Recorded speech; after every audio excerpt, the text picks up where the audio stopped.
मेरे प्रिय भाई और बहनों, मेरी ये धारणा है कि हम में से अधिकतर लोग प्रार्थना करने वाले हैं। पवित्र धर्मग्रंथ बाइबल में हमें प्रार्थना करने को सिखाया जाता है और विशेष करके प्रभु यीशु ने हमें प्रार्थना करने को सिखाया है। प्रभु ने कहा मांगो, प्रभु ने कहा मांगो, क्योंकि जो मांगता उसे दिया जाता है। प्रभु ने कहा मेरा नाम लेकर मांगो। प्रभु ने कहा एक मत होकर मांगो। प्रभु ने कहा जब तुम प्रार्थना करते हो तो एकांत में प्रार्थना करो, कमरे के अंदर प्रवेश करके एकांत में प्रार्थना करो। प्रभु ने हमें प्रार्थना करना सिखाया है और हमें से अधिकतर लोग प्रार्थना करने वाले हैं। प्रार्थना में स्तुति का क्या महत्व है, अभी कुछ देर पहले मैंने आपसे कहा, लेकिन प्रभु ने मांगने को भी सिखाया है। हम पढ़ेंगे इब्रानियों के पत्र के अध्याय 4 वाक्य 16 में संत पौलुस कहते हैं कि हम भरोसे के साथ अनुग्रह के सिंहासन के पास जाएं। हम भरोसे के साथ अनुग्रह के सिंहासन के पास जाएं। ये भरोसा मतलब क्या होता है? भरोसा का मतलब क्या होता है? सकारात्मक विचार। एक सकारात्मक विचार के साथ प्रभु के अनुग्रह के सिंहासन के पास जाएं कि प्रभु सुनेंगे, प्रभु कुछ करेंगे, कुछ होने वाला है। ऐसे सकारात्मक विचार के साथ पौलुस कहते हैं हम अनुग्रह के सिंहासन के पास जाएं प्रार्थना में। हमें लूकस के सुसमाचार के अध्याय 18 में एक विधवा की प्रार्थना के बारे में पढ़ने को मिलता है। बहुत सुंदर प्रसंग है। उसके वाक्य 2 से हम पढ़ेंगे। वचन में लिखा हुआ वाक्य 5 तक।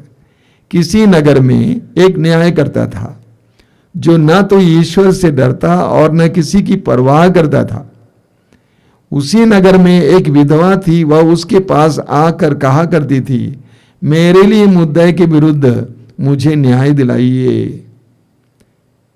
वह कहा करती थी, मेरे मुद्दे के विरुद्ध मुझे न्याय दिलाइए। बहुत समय तक वह अस्वीकार करता रहा। बाद में उसने मन ही मन ये कहा, मैं न तो ईश्वर से डरता और न किसी की परवाह करता हूं, किंतु वह विधवा मुझे तंग करती है, इसलिए मैं उसके लिए न्याय की व्यवस्था करूंगा, जिससे वो बार बार आकर मेरी नाक में दम न करती रहे। एक छोटा सा दृष्टांत, सुंदर दृष्टांत। प्रभु कहते हैं उस विधवा के बारे में जो उस अन्यायी न्यायकर्ता के पास आकर बार बार न्याय मांगती थी। वो अन्यायी न्यायकर्ता न तो ईश्वर से डरता था न किसी मनुष्य से डरता था, लेकिन इस विधवा के बार बार जाने के कारण उसको उस विधवा को न्याय देना पड़ा। लेकिन इस दृष्टांत से पहले लूकस लिखते हैं, क्या लिखते हैं? नित्य प्रार्थना करनी चाहिए और कभी हिम्मत नहीं हारनी चाहिए। यह समझाने के लिए ईसा ने उन्हें एक दृष्टांत सुनाया। वचन कहता है नित्य प्रार्थना करनी चाहिए और कभी हिम्मत नहीं हारनी चाहिए। अधिकतर विश्वासी इस बात में पिट जाते हैं। हिम्मत नहीं हारनी चाहिए। हमारी हिम्मत बहुत आसानी से टूट जाती है। लोग कहते कितने दिन से मैं आ रहा हूं, कितने दिन से मैं मांग रहा हूं, प्रार्थना कर रहा हूं, लेकिन सुनाई नहीं देता है, कोई जवाब नहीं मिलता है। लोग कहते मैं वेलंकन्नी गया था, मां मरियम के पास गया था, मैं डिवाइन गया था, मातृधाम गया था, वहां गया था, यहां गया था, कोई सुनवाई नहीं है। इसीलिए लोग क्या करते हैं? लोग विश्वास त्याग देते हैं, प्रार्थना करना छोड़ देते हैं। उनकी हिम्मत टूट जाती है। वचन में लिखा है कि कभी हिम्मत नहीं हारनी चाहिए। बाइबल में एक सुंदर उदाहरण हमें मिलता है इब्राहिम में, पुराने व्यवस्थान के। बार बार आपको ये उदाहरण सुनाया जाता है, लेकिन सुनिए, इब्राहिम जब 75 साल के थे, उनकी कोई संतान नहीं थी। ईश्वर ने उनको बुलाया और बाद में प्रतिज्ञा की कि मैं तुम्हें असंख्य संतान दूंगा। इब्राहिम ने उम्मीद के साथ प्रार्थना में इस बात पर विश्वास किया। कितने साल तक इंतजार किए? 24 साल तक। आप और हम होते तो क्या करते? 10 साल के बाद छोड़ देते, कहते कि ये ईश्वर झूठ बोलता है, कुछ नहीं होने वाला है, वापस चला जाता। 15 साल के बाद चले जाते, 20 साल के बाद चले जाते, तो हमें एक संतान नहीं मिलती। अगर इब्राहिम ने ऐसा किया होता तो इब्राहिम को एक संतान नहीं मिलती, बुढ़ापे में ना कोई इब्राहिम को जानता। इब्राहिम ने हिम्मत को टूटने नहीं दिया। वचन में लिखा हुआ है, रोमियों के पत्र के अध्याय 4 वाक्य 18 में पौलुस लिखते हैं, इब्राहिम ने निराशाजनक परिस्थिति में भी आशा रखकर विश्वास किया। इब्राहिम ने निराशाजनक परिस्थिति में भी आशा रखकर विश्वास किया। इब्राहिम का विश्वास टूटा नहीं, प्रार्थना टूटी नहीं, हिम्मत नहीं टूटी, आशा बनाए रखा निराशाजनक परिस्थिति में भी। मेरे प्रिय विश्वासी भाई और बहनों, मसीही भाई और बहनों, इस बात पर मनन करना है। प्रभु का वचन कहता है कि हमें नित्य प्रार्थना करनी चाहिए, हिम्मत नहीं हारनी चाहिए, बिल्कुल हिम्मत नहीं हारनी चाहिए।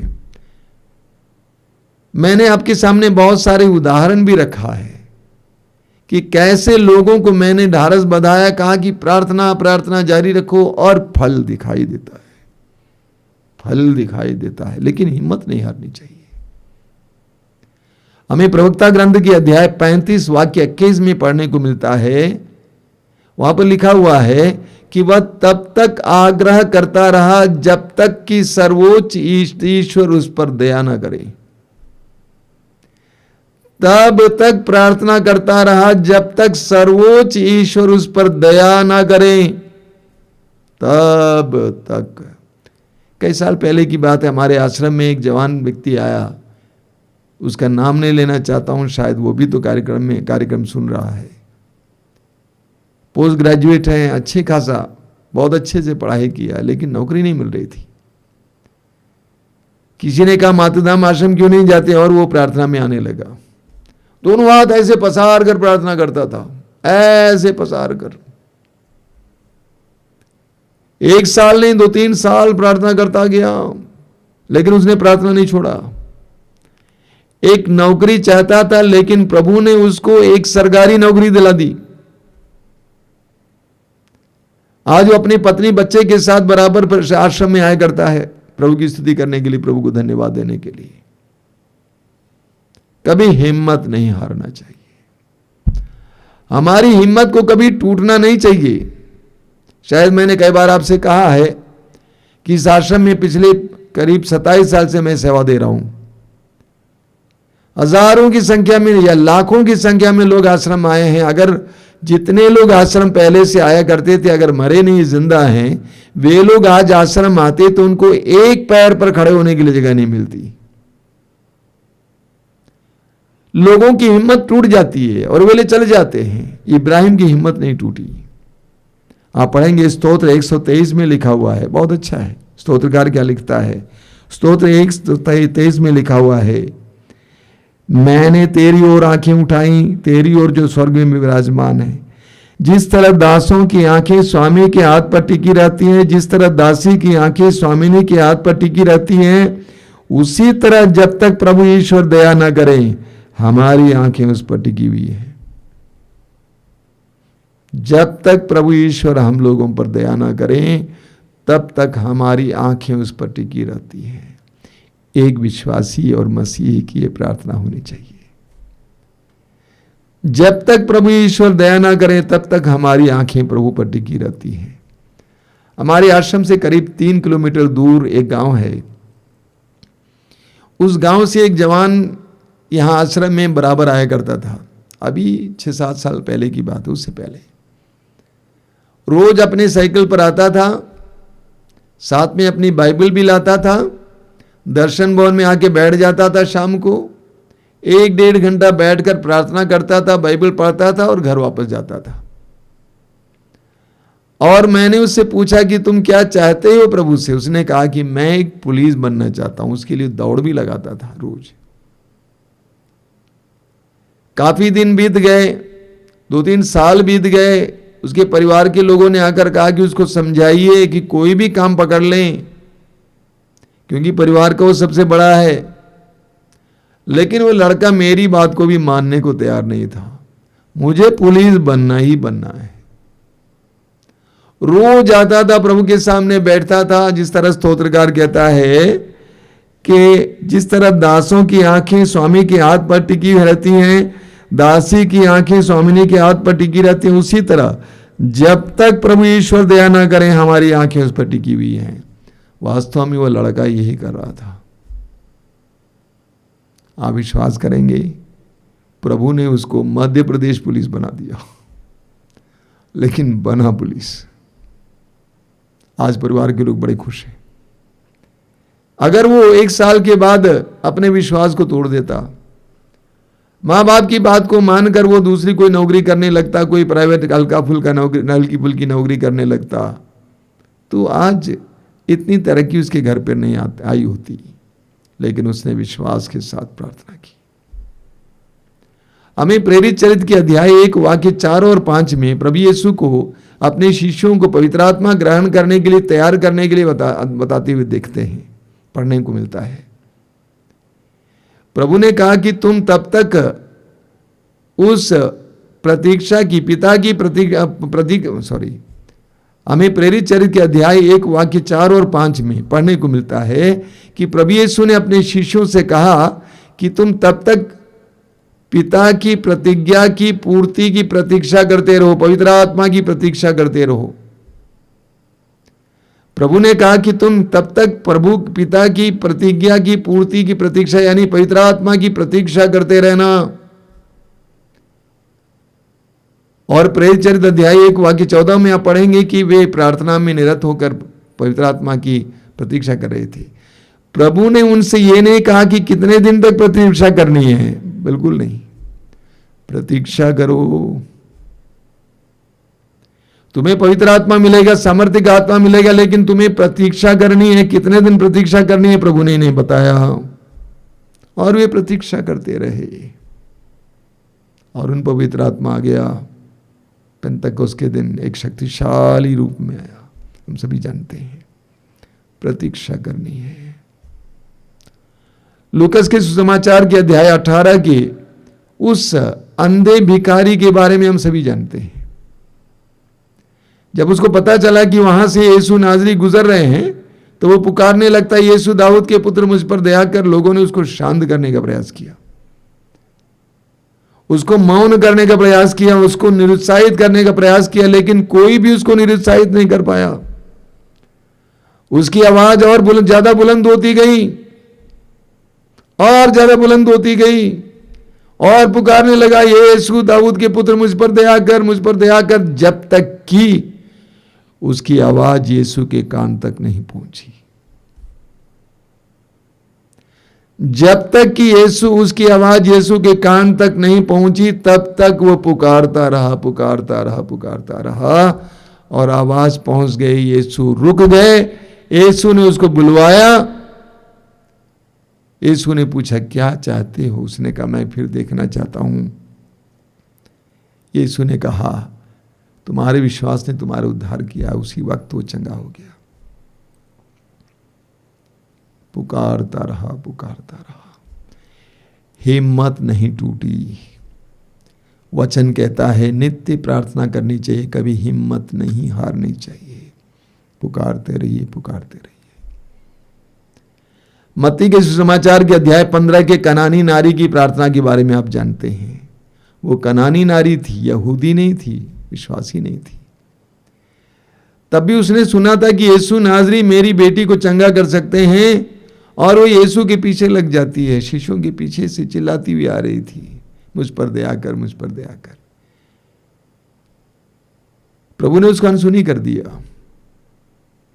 कभी कभी हमारे जीवन में भी ऐसा देखने को मिलता है। हमें लगता है कि हम पुकार रहे हैं, लेकिन प्रभु हमको सुन नहीं रहे हैं।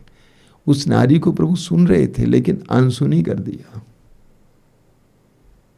नजरअंदाज कर दिया। उसके विश्वास की परीक्षा ले रहे थे प्रभु। हम जानते हैं उसका तिरस्कार किया गया, उसके बाद उसका अपमान किया गया, तब भी वो नारी यीशु को छोड़ती नहीं है। अंत में यीशु कहते हैं कि ये नारी, ओ नारी, तुम्हारा विश्वास महान है, तुम्हारी इच्छा पूरी हो। ये सुनने के लिए उस नारी को निरंतर प्रार्थना करने की आवश्यकता थी। नित्य प्रार्थना करनी चाहिए, कभी हिम्मत नहीं हारनी चाहिए। क्या आप बेरोजगार हैं? रोजगार ढूंढते ढूंढते थक गए? प्रभु के उस वचन पर विश्वास कीजिए, उसको बार बार दोहराते जाइए, लेकिन प्रार्थना करना बंद मत कीजिए। ढूंढो और तुम्हें मिल जाएगा। बार बार प्रभु के इस वचन को दोहराइए, ढूंढो और तुम्हें मिल जाएगा। और प्रभु को याद दिलाते रहिए, प्रभु तूने कहा है, क्योंकि जो ढूंढता है उसे मिल जाता है, तूने कहा है। लेकिन प्रार्थना करना बंद नहीं करना, विश्वास करना बंद नहीं करना कि आपके पास घर नहीं है, आप बेघर हैं। प्रभु ने कहा मांगो और तुम्हें दिया जाएगा, क्योंकि जो मांगता है उसे दिया जाता है। आप मांगते रहिए, हारिए मत, टूटिए मत, प्रार्थना करना बंद मत कीजिए, क्योंकि प्रभु आपके भविष्य को भी देखते हैं। इसके अंदर कोई दम नहीं है, जल्दी बंद करने वाली है। प्रार्थना जारी रखिए। क्या आप निसंतान हैं? संतान के लिए प्रार्थना जारी रखिए। हमें बाइबल में पढ़ने को मिलता है, बहुत रोचक बात पढ़ने को मिलता है। अब बताइए, इब्राहिम की कोई संतान नहीं थी। 100 साल की उम्र में इब्राहिम को संतान मिली। क्या नाम था उसका? इसहाक। आप सुनिए, इसहाक ने 40 साल की उम्र में विवाह किया। इसहाक की भी कोई संतान नहीं थी। इसहाक की संतान नहीं थी, तो इसहाक ने अपने पत्नी को तिरस्कार नहीं किया, भगाया नहीं, बल्कि वचन में लिखा हुआ है कि इसयास ने अपनी पत्नी के लिए प्रार्थना की। उत्पत्ति ग्रंथ अध्याय 25 वाक्य 21 को पढ़िए। इसहाक ने अपनी पत्नी के लिए प्रार्थना की कि उसको एक संतान दीजिए प्रभु, और प्रार्थना सुनी गई, संतान मिली। लूकास अध्याय 1 में आप पढ़ेंगे, जकरिया की कोई संतान नहीं थी। योहन बपतिस्ता के पिता जकरिया की कोई संतान नहीं थी, और जकरिया ने अपनी बूढ़ी पत्नी के लिए प्रार्थना की कि प्रभु एक संतान दीजिए। उसकी प्रार्थना नहीं टूटी, उसका विश्वास नहीं टूटा।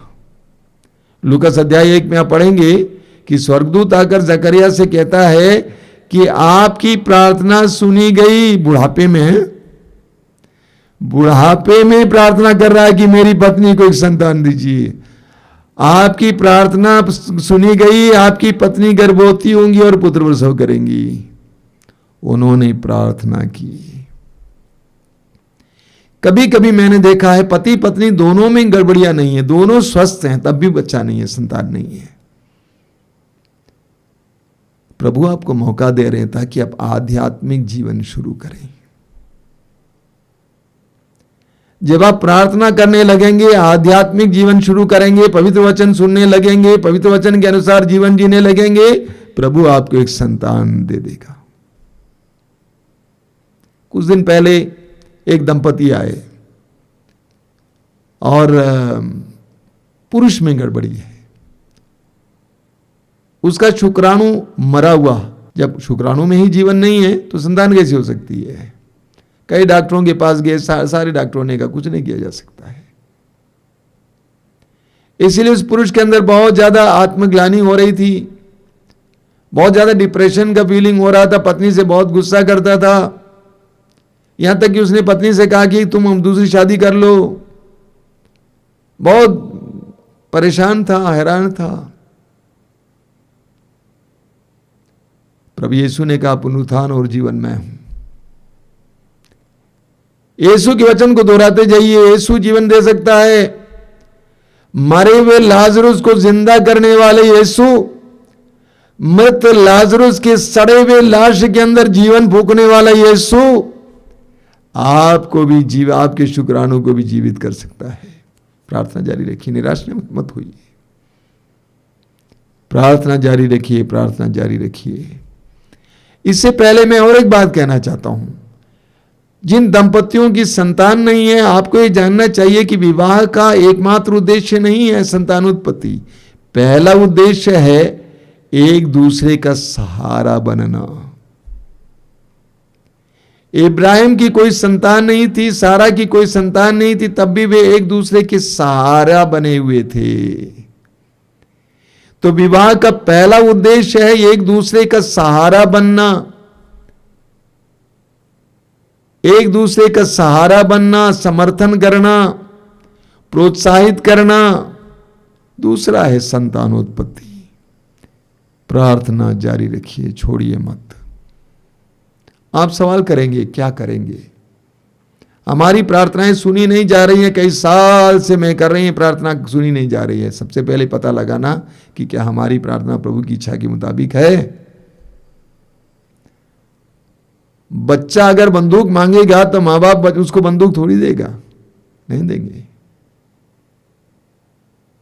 मां बाप जानते हैं कि उसके लिए क्या अच्छा है। तो सबसे पहले पता लगाना क्या प्रभु की इच्छा क्या है। और दूसरी बात, अपने विश्वास को बढ़ाइए। मत्ती का सुसमाचार अध्याय 7 वाक्य 11 पर विश्वास कीजिए। बुरा होने पर भी तुम अपने बच्चों को सहज ही अच्छी चीजें देते हो, तो तुम्हारा स्वर्गीय पिता तुम्हें अच्छी चीजें क्यों नहीं देगा। इसको दोहराना बार बार और उस पर विश्वास करना।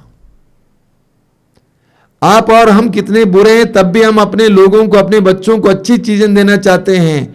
तो हमारे स्वर्गीय पिता जो भलाई का सोता है, क्या हमें अच्छी चीजें नहीं देगा? देगा। आज नहीं तो कल देगा। ये विश्वास बनाए रखना। इंक्रीज योर फेथ, विश्वास को और बढ़ाइए। तीसरी बात, प्रभु का दास बनिए, प्रभु की दासी बनिए। बोलिए, प्रभु कुछ भी हो जाए, मैं तेरा दास हूं, मैं तेरी दासी हूं। मुझे नौकरी मिले या ना मिले, संतान मिले ना मिले, घर मिले या ना मिले, मैं तेरा दास हूं, मैं तेरी दासी हूं, मैं तेरा गुलाम हूं। मां मरियम की तरह बोलिए कि मैं प्रभु की दासी हूं, प्रभु का कथन मुझ में पूरा हो जाए, मैं प्रभु की दासी हूं। अंत तक वो दासी बनी रही। क्रूस के नीचे खड़ी होकर भी वो दासी बनी रही। मैं प्रभु का दास हूं, प्रभु की दासी हूं, मैं छोड़ के नहीं जाऊंगा। मेरे जीवन में मैंने जो मांगा मुझे मिला, तब नहीं मिला तब भी मैं नहीं छोड़ूंगा। मैं प्रभु का दास हूं, दासी हूं, गुलाम हूं। खत्म।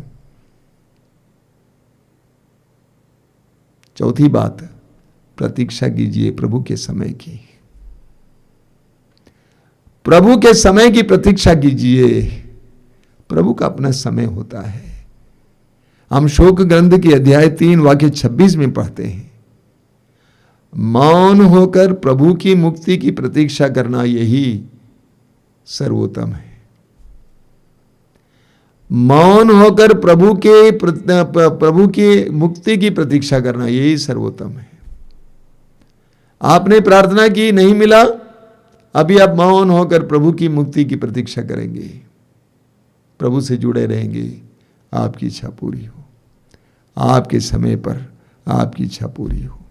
आप पढ़ेंगे स्तोत्र 37 वाक्य 9, वहां लिखा हुआ है, प्रभु की प्रतीक्षा करने वाले देश के अधिकारी बनेंगे होंगे। प्रभु की प्रतीक्षा करने वाले देश के अधिकारी होंगे। इब्राहिम ने प्रतीक्षा की और आज आप और हम इब्राहिम को जानते हैं, याद करते हैं। हमारा उदाहरण बना हुआ है, क्योंकि इब्राहिम ने प्रतीक्षा की और सचमुच वो देश का अधिकारी बने। इब्राहिम ने प्रतीक्षा की और ये प्रतीक्षा करना ये इब्राहिम की ताकत थी, यही ताकत थी। और इसी ताकत के बलबूते इब्राहिम ने एक संतान पाया। प्रतीक्षा किया, प्रतीक्षा करना। इब्राहिम ने प्रतीक्षा की और इसीलिए इब्राहिम ने एक चमत्कार देखा। प्रतीक्षा करने वाले देश के अधिकारी होंगे। मौन होकर प्रभु की मुक्ति की प्रतीक्षा करना यही सर्वोत्तम है।